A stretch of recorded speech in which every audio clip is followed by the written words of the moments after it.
What is happening, Magnus sites? I have heard that Rachel Ziegler is now like on some type of I don't know, apology tour or some type of thing, and talking about her experiences as a future Disney princess.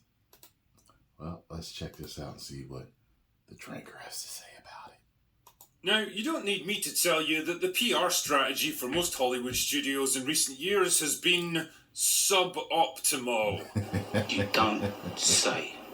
I know, right? Who would have thought that doubling and tripling down on unpopular positions and blaming your own customers for not accepting the absolute slop you've dished up for them wouldn't be a winner? But sometimes, when they're confronted with irrefutable proof that they've messed up, big time, they have no option but to go into damage control mode and try to put out the fire. Disney have certainly got a lot of PR fires to tackle right now, and one of the biggest has got to be the blazing pile of money that is Snow White. Why did you say that? Formerly Snow White and the 7 diverse gender non-conforming magical individuals, and recently changed to Snow White and the awkwardly composited CGI dwarves that look more visually jarring than putting Mr. Blobby into the next Saw movie. Mr. Blobby? Anyway, a combination of poor initial concept, unflattering set photos, and incendiary statements by lead actress Rachel Ziegler created the perfect storm of fan backlash that put the studio into all-out panic mode and forced them to delay the release by a full year while they desperately tried to fix the problem. The movie itself might be salvageable with rewrites and reshoots, although that's debatable, but the bigger problem now is how to change the perception of its controversial still star. not Snow White. I mean, how do you get people to like someone whose public image is tanked worse than Jada Pinkett Smith? It's Hollywood, baby. Well, the answer came in the form of a variety interview between Rachel Ziegler and Little Mermaid star Halle Bailey, who got together to bond over their shared experiences as Disney princesses. All 40 minutes of it. Now, a big chunk of the interview is just the two of them blowing smoke up each other's arses, but they're... Look, someone sent me the link, and when I saw how long it was, I was like, nope. There is a point where they actually discuss something of substance, and that's the fan criticisms of their casting, given that they both played race-swapped versions of original characters. Now, one thing you might notice is how different Rachel Ziegler looks, talks, and acts now compared to all those infamous interviews that got her into so much trouble. There's a big focus on her love story with a guy who literally...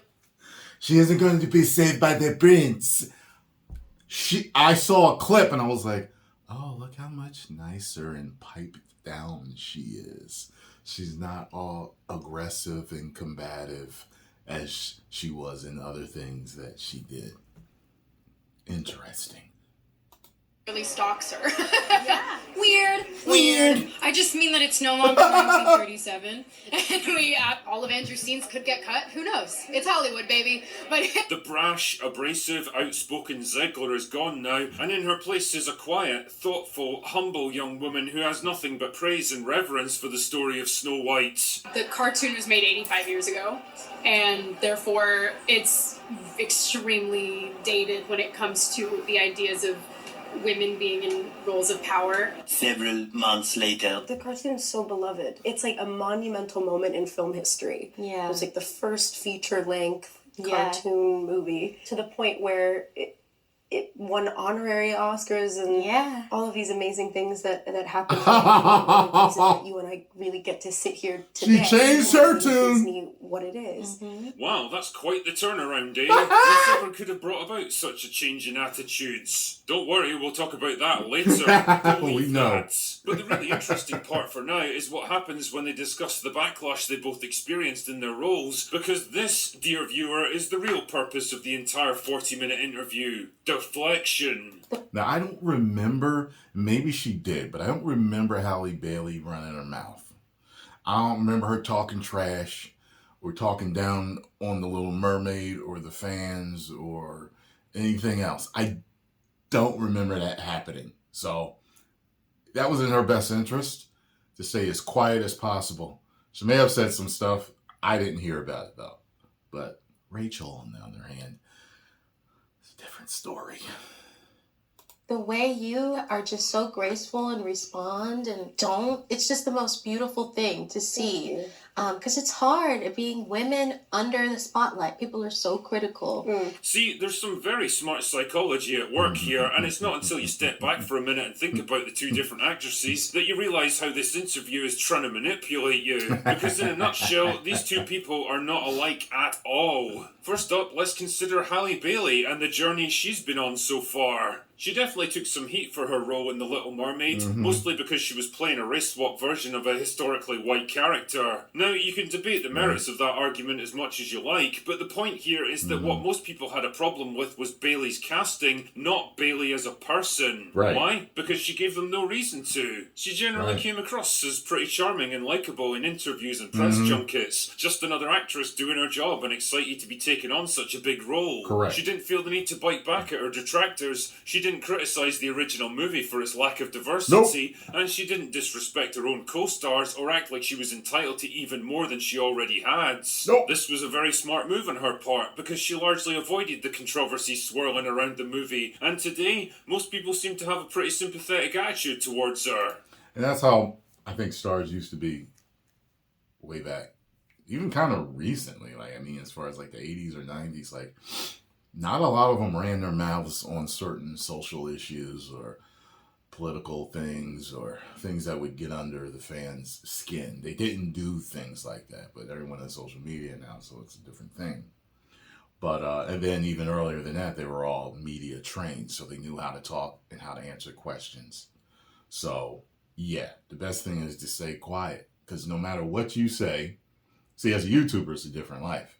But, we give our opinions on things all the time. And even some YouTubers really stay away from talking about any social issues or political issues. And as you know, I speak on them from time to time, but it's not what I specialize in. There are certain channels that's what they do. They are great at stirring the pot, whether it's good or not, at giving good opinions, bad opinions, good takes, bad takes, whatever it may be. That's what they do. Their channel is controversy. And I try to stay away from that, but it doesn't matter. The fact of the matter is, as a YouTuber, you're always going to cause at least a little bit of controversy, no matter what. It doesn't matter what you do. You got to remember, my first video ever, one of the first comments was, "Go kill yourself, Nigger." So, and it was just an impression of The Rock. So, it was like, oh, welcome to YouTube. You can make it here. You can make it anywhere. New York, YouTube. YouTube.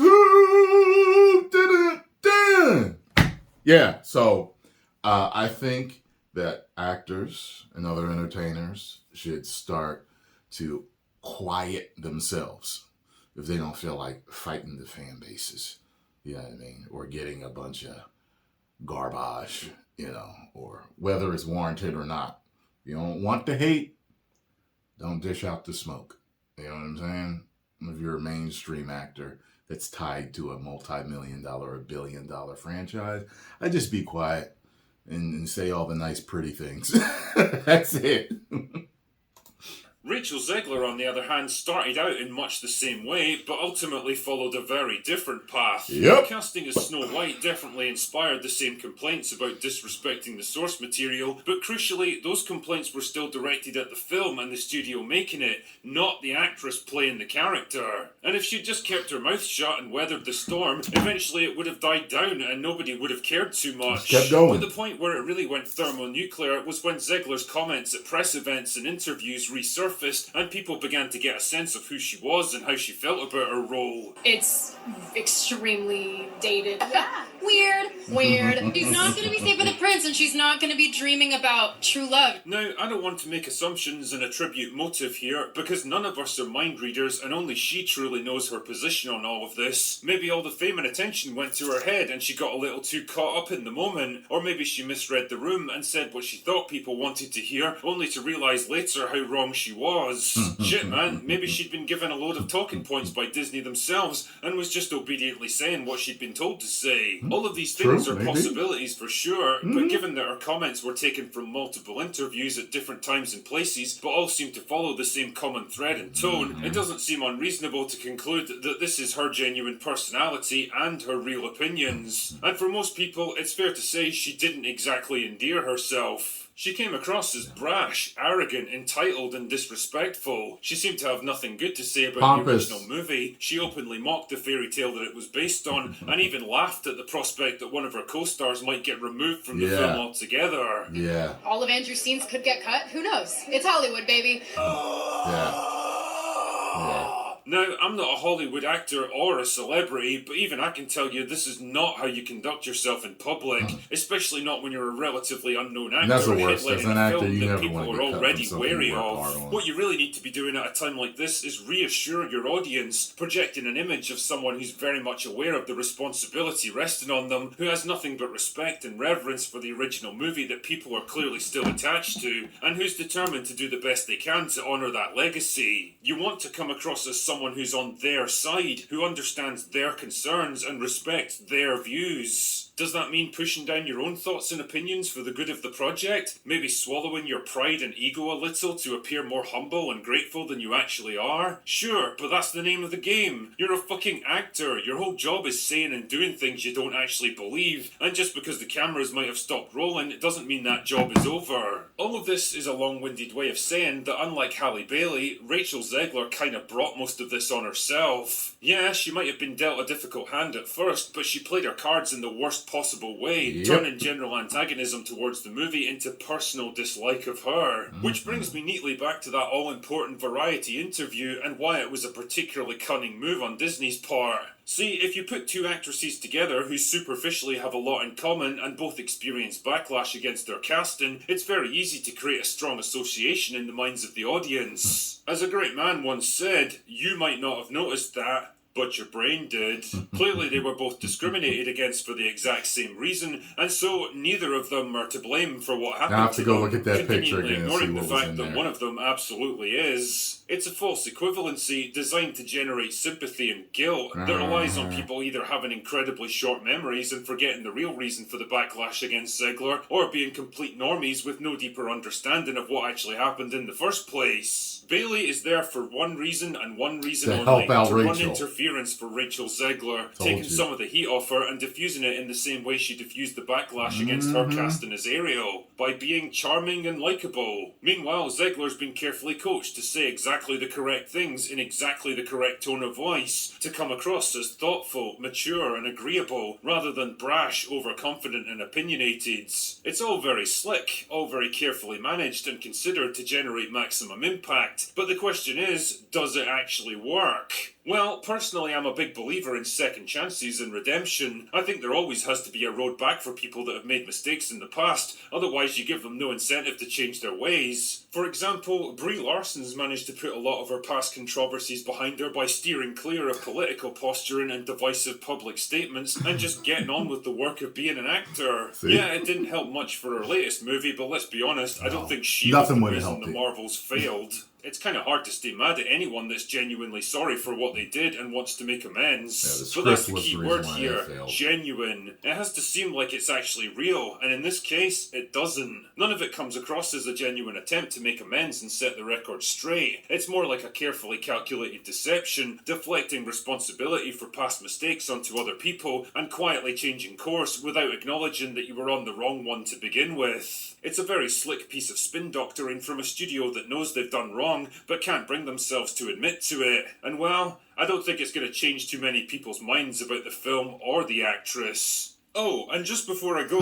here's a little reminder that the new Critical Drinker merch store is well and truly up and running, and fulfilling orders as we speak. So, if you're in the market for a Christmas gift that'll change your life forever, then the link is in the description.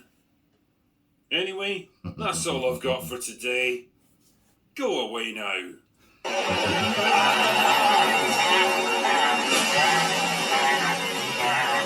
Yeah, I don't know who that is. I've never seen them before. It is what it is. This film, I think, I mean, could it be saved? Maybe if you take her out of it, you know what I mean? Because people looking at her like Amber Heard, you know what I mean? But if you're not going to take her out of it, then you better stick to everything from the original besides her. Everything. You better stick to it. So, you can take my advice or not, Disney. I know you guys watch us. I know you watch us. Take our advice. Do it as close to original as possible. As close. 10 million subscribers. Get over there and follow the drinker. Tell him Tyrone Magnus sent you.